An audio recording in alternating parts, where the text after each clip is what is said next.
आखिर हम लोग जो शहद खाते हैं वो कैसे बनता है? तो चलिए आज हम आपको बताएंगे कि मधुमक्खी पालन कैसे किया जाता है और कहाँ पर किया जाता है, किस प्रजाति की मधुमक्खियों को पाला जाता है और मधुमक्खी पालन के लिए किन किन चीजों की आवश्यकता होती है। अगर आप भी मधुमक्खी पालन करना चाहते हैं तो आपको ट्रेनिंग कहाँ से मिलेंगी और मधुमक्खियों के बॉक्स और अन्य सामान आपको कहाँ से मिलेंगे और सरकार की तरफ से आपको क्या मदद मिलती है, चलिए जानते हैं। दोस्तों, मधुमक्खी पालन कुछ इस प्रकार से किया जाता है। सबसे पहले लकड़ी के कुछ बॉक्स लिए जाते हैं। एक बॉक्स में 9 या अधिकतम 10 फ्रेम होते हैं। ये फ्रेम लकड़ी और मोम की शीट द्वारा बनाए जाते हैं। इसी मोम में मधुमक्खी अपना छत्ता बना लेती है। टोटल एक बॉक्स में 20,000 से लेकर 50,000 तक मधुमक्खियां होती है। आमतौर पर 2 प्रजाति की मधुमक्खियों को पाला जाता है। एक है एपिस मेलिफेरा और दूसरी है एपिस सेरेना। एक बॉक्स में 3 तरह की मधुमक्खियां होती है। एक रानी मधुमक्खी होती है, कई 100 नर मधुमक्खियां और बाकी की श्रमिक मधुमक्खियां होती है। दरअसल रानी मधुमक्खी अपने जीवन काल में एक ही बार गर्भवती होती है।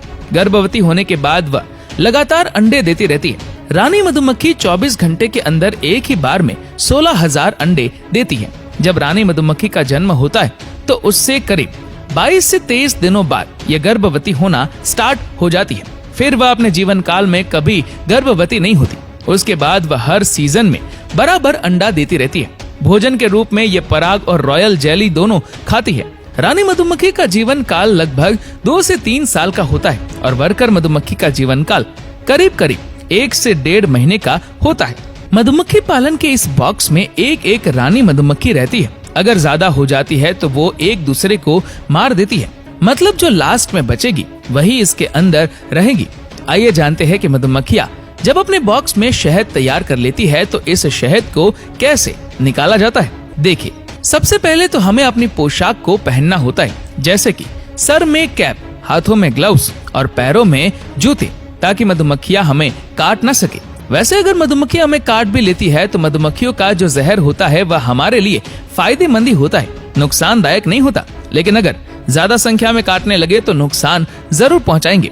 तो सबसे पहले क्रमबद्ध तरीके से बॉक्स में से छत्तों को निकालकर मधुमक्खियों को बॉक्स में ही छोड़ दिया जाता है और इन छत्तों को मशीन के पास ले जाया जाता है। फिर कुछ इस प्रकार से इन छत्तों की ऊपर से कटिंग की जाती है ताकि जब हम इसकी शहद निकाले तो आसानी से शहद निकल सके।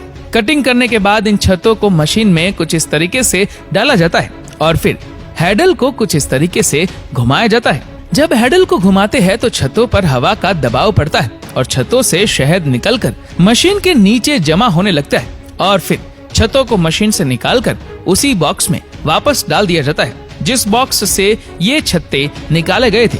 तो अब जो आप ये शहद देख पा रहे हैं ये 100% शुद्ध और नेचुरल शहद है।